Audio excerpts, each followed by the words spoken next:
first.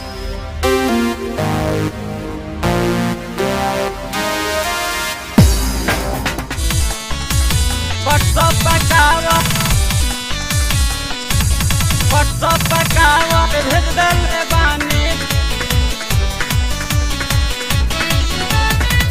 बोला बोला बाबा वैद्यनाथ की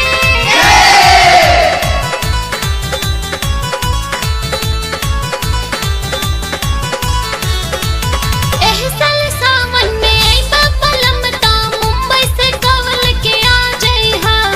एहसल सावन में आइबा पलमता मुंबई से कवल के आ जइहा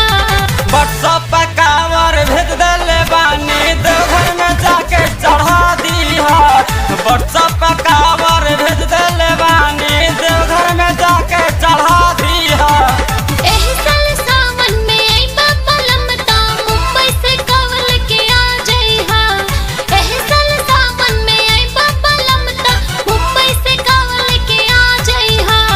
व्हाट्सएप पर कावर भेज दले बानी देवघर में जाके चढ़ा दीहा व्हाट्सएप पर कावर भेज दले बानी देवघर में जाके चढ़ा दीहा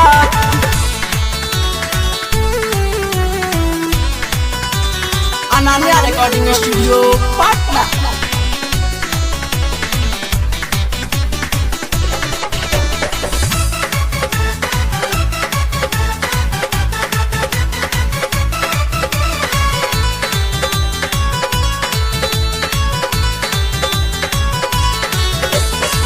हर साल सावन में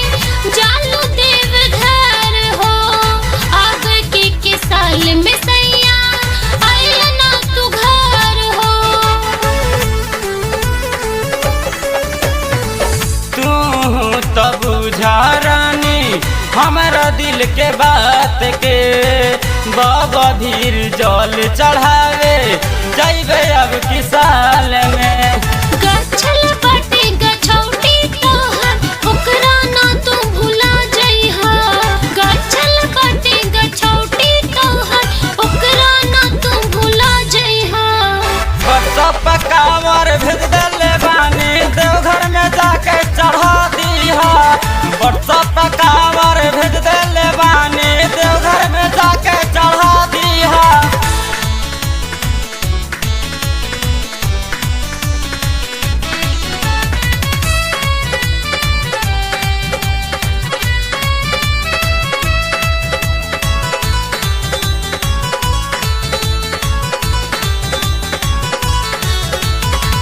अब की बर भइल न धनिया जमा के कमाई खाली हाथ बाबा के द्वारा कैसे जाई